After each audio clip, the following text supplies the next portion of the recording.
crew, I'm Belinda Risley and welcome to the Motorsport Coaching Podcast, the show designed for motorsport athletes, parents and support teams who want to accelerate their careers both on and off the track.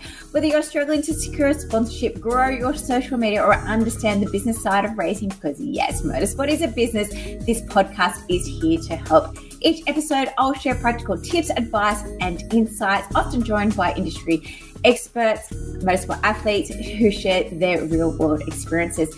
So if you're ready to take your motorsport career to the next level, you're in the right place. Let's get started. Hello, crew, and welcome back to another episode of the Motorsport Sponsorship Podcast. I am Belinda Risley, and if this is your first time listening to this podcast, thank you. I understand there's so many podcasts, but I do like to hope this podcast is giving you some actionable tips that you can take away and put into process to better your motorsport career. Team, you're in the right place if you're looking to build a stronger career on and off the track. If you haven't listened to our last episode, we talked about 5 ways to get started with motorsport sponsorship. However, today we're going to be diving deeper into how to actually partner with local businesses, because the truth is your first few sponsors are likely around the corner, literally. So whether team you're racing karts or cars, local businesses are often the easiest and the best starting point. So in this episode, I'm going to walk you through 7 simple steps to connect with local businesses and build partnerships that will benefit both of you, because at the end of the day, sponsorship is mutually beneficial for both parties. So team number 1 is get clear on your audience. So what does that mean, Belinda, you may ask? Before you approach anyone, make sure you have a clear understanding again about your data. Okay, so who sees your go-kart? Who's following you currently? Oh, sorry, I shouldn't just say kart or your car. Who is following you on a line? Even if your audience is small, it is still relevant. The more data relevant to the prospect, so the local business that you're trying to attract, the better outcome that you're going to have. Local businesses owners care about visibility also within the community. So if you're a part of, say, the Scout group, or you're part of, what is the one I'm trying to think of? Like the Rotary Club. The Rotary Club, they are the things, anything that's community orientated, they'd love to know about as well. So before you go and approach a local sponsor, make sure that you have all this kind of data around, one, your audience, who kind of follows you within that area, and also if you're an influence and or a part of any community group. Number 2, really important. They all are really important, but make a list of the local businesses to target. So start with businesses basically in your own backyard. So think about your local mechanic, your physio, the dentist, the cafe you're always grabbing a coffee from, the tire store, the real estate agent, even the bottle shop. But don't overthink it. You're not asking them to fund an entire season, or basically I'm not asking them to fund an entire season. We're basically offering them a marketing opportunity, so they're a creative community-based way to get more exposure and to support a local athlete. So once again, last week we talked about changing the wording. That sounds a lot better than, hey, can you please sponsor me because I want to be the next supercar F1 driver speedway champion. All right. So last week we spoke about ChatGPT or utilizing an AI tool like Perplexity. So if you haven't already, start to investigate in these free tools that can help you write, especially if you are not, once again, a wordsmith. So point 2, team, is I'd love for you to make a list of around about 10 to 15 businesses in a 10 to 30K radius that either yourself or your parents may access on a regular basis. Even better still, if you actually know the owners or you know some staff, or hey, you may even work there yourself. So point number 2 is make a list of local businesses to target. Number 3, identify those benefits that you can offer them. Again, think beyond the logo, and what real marketing opportunities can you give a bonus? Even if you're just getting started, there are still opportunities that you can provide to a prospect going forward. And even if you may be, or if your athlete is even between the ages of like 7 and like 15, there's still a lot of benefits and value that you can provide a prospect. Team, here are a few ideas. So these are quite generic. And again, last week we went to more ideas about benefits. And in today's show notes, I also will include like a free list of over 40 ideas that you can offer. Actually, and that might make a point that I do have one around about local businesses. So I'm just going to make a note because, doing the podcast on the fly. So team, heading back. So what are some few ideas? So social media shout outs, obviously with their product or signage. So when you are doing it, you can do it sneakily to have their product behind you and or their signage, but please don't put that inside of a proposal. So I know I'm just jumping the gun there a little bit, but quite often I do see kind of proposals come through and like the athlete have included the prospect's logo. You don't own that intellectual property, and you don't you're not entitled to actually do that. Team, you could feature them inside your videos or behind the scenes carousel content or images. You could bring their signage to events and include their flyers at race day pit area. You can create UGC, which if you don't know is user generated content they can use in their own social media. And hey, I might actually do a full podcast around that UGC content. You can obviously provide them with hospitality tickets or race day tickets, or simply invite them down to your pit garage on the day, but not only the owners, but also the staff as well. And of course, organize some giveaways or discounts for your followers where you're doing cross promotion with that prospect or hopefully new sponsor coming on board. So tailor your offering depending on whether they're smaller shop, medium size, service provider, or a well-known brand. But the goal overall is the same, to make it feel like a smart marketing move, not a donation. So please, team, remember that sponsorship is marketing and not a donation. Number 4, make the first engagement casual, not a pitch. So quite often I get most of our athletes going, okay, well, what do I go in and say? And it's pretty much just be you and walk in there saying, hey, I'm a motorsport athlete, looking to partner with local small businesses. I'd love the opportunity to talk to you further. Please don't open with, hi, can you sponsor me? Because again, it is not a donation. And as soon as you say that word sponsors, no doubt that prospect is going to shut down, close the door, or issue you out. So instead, drop in for a coffee, have a conversation, follow them on social media, start interacting. Again, I can't express how important it is that you spend so much time, allocate time to actually spend on sponsorship. It is not just a one-step process. Unfortunately, it takes 6 to 12 months to actually get a yes. It takes over 13 touch points. There is a lot that goes behind the scenes to actually getting somebody on board with you permanently. You can do simple things like leave a review. If you are a customer, help them build their business at the end of the day. Can you give them a Google review? Can you write them a testimonial? Can you provide them some social media support? Do you have a hidden hobby or interest that you can help them build their business? And simply send a message or email complimenting something that they've done locally as well. Team, build a little bit of wealth before you make that ask. Again, you're not going just to walk up to a random and say, hey, can I marry you? There's the whole nurturing, the dating, the courting process that has to occur before you actually ask for that sale. These little small touch points go a long way, especially small business owners who are constantly being pitched to, or also just trying to make their own business succeed. So please be mindful of that and just think about ways that you can make their business more profitable, and that how you have that first step in working with them, making that process a lot smoother. Number 5 is start a conversation, not a sales pitch. So once you have warmed them up a little bit, reach out directly. So try, hey, Melinda, I'm a local motorsport athlete and I've been thinking about creative ways to promote businesses in our local area.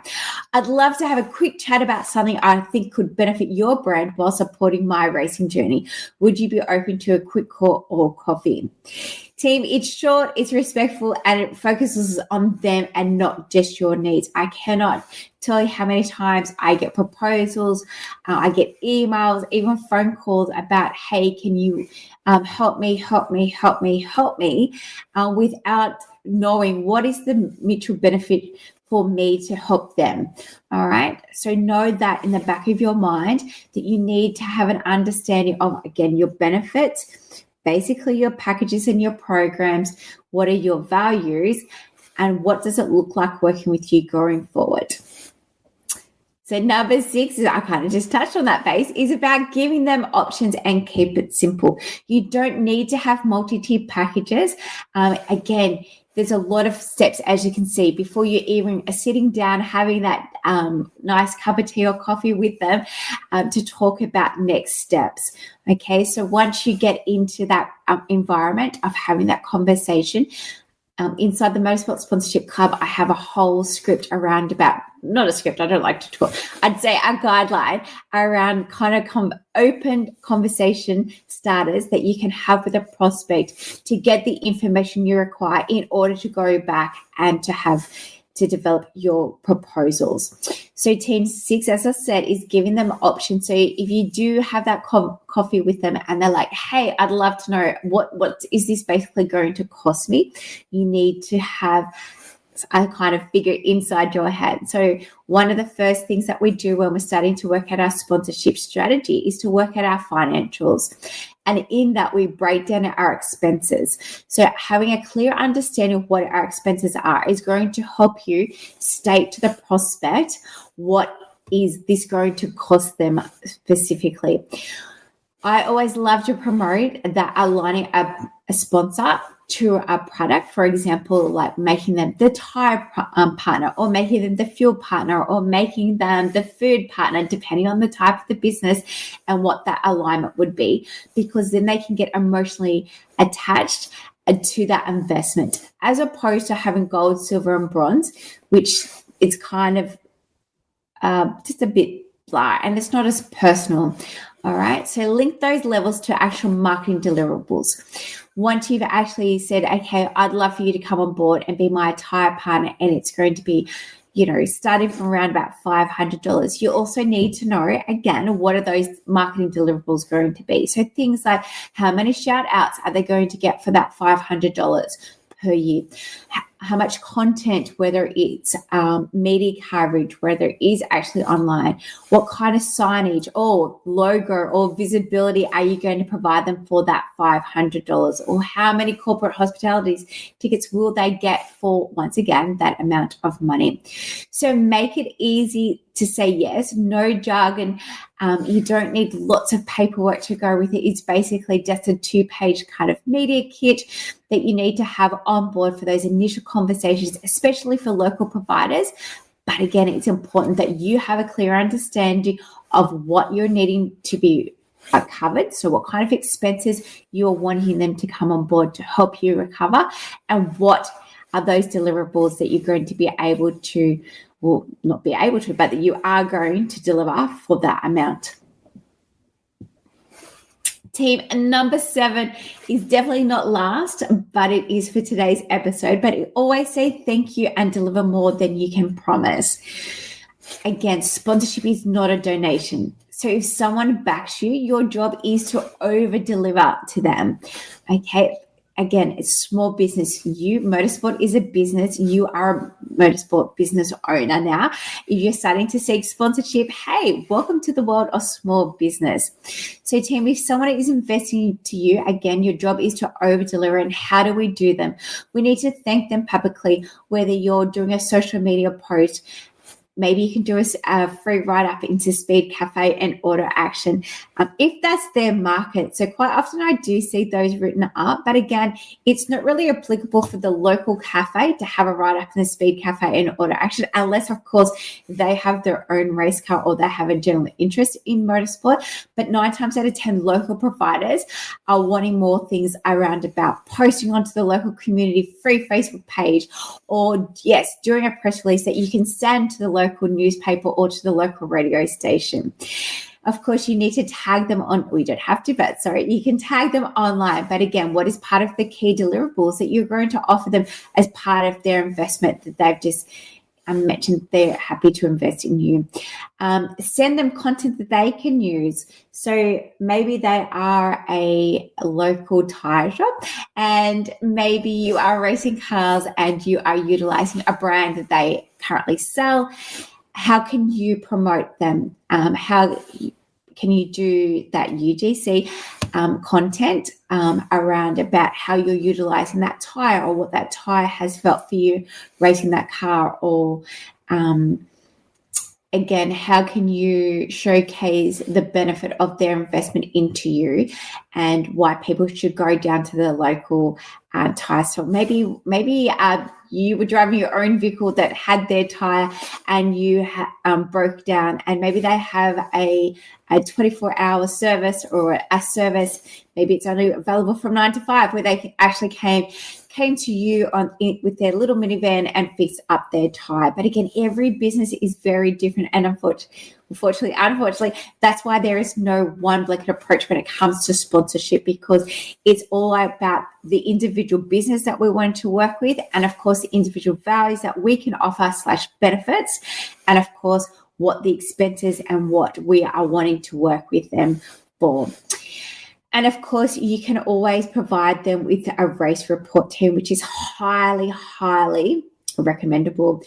There's nothing worse when it comes to the end of a 12-month agreement. So hopefully you already have a sponsorship agreement put into place. If not, I do have a sponsorship agreement, a template available for sale, as well as having a race report. Now, the benefits of having a race report team is the sheer fact that you are showing your sponsor that return on investment. And we know that is really big for prospects. How can you show me a return on investment? That report that you provide to them, whether it's quarterly, whether it's biannual, or whether it's annually, it's completely up to you. And again, depends on how many times a year you're going to race, how much money they're investing into you, and what kind of relationship that you have with that prospect. And again, what was agreed upon when you were first negotiating this contract. But a race report can help you build your case study to when, for example, if they are a current product or service sponsor and you are now looking for financials, that you can actually showcase what you've actually done from them, whether it's through social media, whether it's through normal media outlets, whether it's through some speaking engagements that you have had. Basically, that report is going to capture all of that information that you can show them how exactly you are offering their return on investment. Those two links to the sponsorship agreement and also to our race report will be in today's show notes, or otherwise, team, please race over to motivatetraining.com.au. But those are also free inside of our Motorsport Sponsorship Club. So for more information, check out today's show notes. Team, so just wrapping up this short episode for today. I hope you are enjoying these shorter episodes. Again, it's not my forte. I hate just listening to my voice. I don't ever listen to the back, so I do apologize. But I feel like I had a lot more value to provide with the sponsorship side of things. But of course, when I do the interview with other athletes, we do talk about their sponsorship and social media as well. Just wrapping up today, he's how to partner with local business. So number one, know your audience and know your data. Example, your local reach. Number two, make a list of your current nearby businesses. Where do you shop? Where do you eat? Who can you contact? Who do you know? We know motorsport is who you know, not so much what you know. Number three, think about what you can offer them. These are local small businesses. It's going to be very different to what you will offer a medium to large organization. So make sure it does align with their business as well. Number 14, engage before you pitch. Please don't walk in saying, hey, I'm a motorsport athlete, you should sponsor me. You need to engage with them. You need to have those kind of touch points. So how can you work with them? How can you promote them? Again, you might want to do some cheekily sponsorship posts and do some product placements, even if it's the local cafe and you're just drinking their coffee as you're going for your morning walk. But be engaging before you actually ask for the hard sales. And then when you do actually get that opportunity, with point number 5 is make your approach about them. Okay, so talk to them about what marketing opportunity you have available for them, as opposed to that you're an athlete that's needing sponsorship to achieve your dream. Okay, it's about what marketing that you can provide them going forward. Number 6, offer some clear options. So, of course, they might say, hey, this sounds all fantastic, but how much is it going to cost me? Know your numbers. All right. So take the time to write down what are your expenses for your next race season, for your next race meeting. Maybe you are wanting to get a local sponsor on board. And I guess that's a good point, that when I say local sponsor, it doesn't necessarily always have to be a local sponsor to you.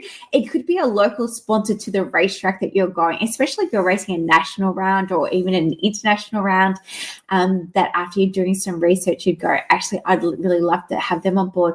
Or maybe you have done your research and you can see that they have previously sponsored other athletes on this journey as well. So when I say local, it can be local to the track or local to yourself.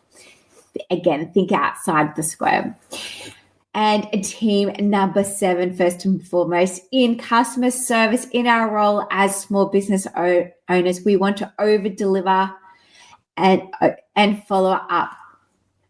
Okay, so making sure we've got that regular contact. What is our onboarding process? How do we look after our sponsor once we've actually got them on board? And again, we go through a whole lot more details inside the Motorsport Sponsorship Club. So if you are looking for more of a mentor program or more guidance on what this whole sponsorship process is all about, please check out the Motorsport Sponsorship Club team. It's cheap as, really, compared to what it costs to go racing. And at the end of the day, we know if we don't have sponsors, we're not going to be on the track. And if you want help to craft your offer, make your pitch, or even coming up with the benefit ideas for your next sponsor, as I said, we've got you covered inside of the Motorsport Sponsorship Club. I've also have created a free checklist to how to partner with local businesses.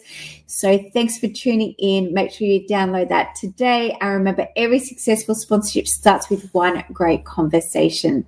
Until next week. Well, team, and that's a wrap for another episode of the Motorsport Coaching Podcast. I hope you found it valuable and picked up some insights to help you on your motorsport journey. If you enjoyed today's episode, I'd love for you to subscribe on your preferred listening platform, leave a review, and share it with fellow motorsport athletes. Don't forget to follow Motivate Training on social media for even more tips and resources. However, if you'd like to take things further and work with Motivate, race over to motivatetraining.com.au and learn more about our Drivers Toolkit, the Motor Sponsorship Club, Accelerate Coaching, and of course our Do It For You management program. All of these programs are designed to help you build your brand, secure sponsorship, and grow your career. Thanks for tuning in, and I'll see you next time.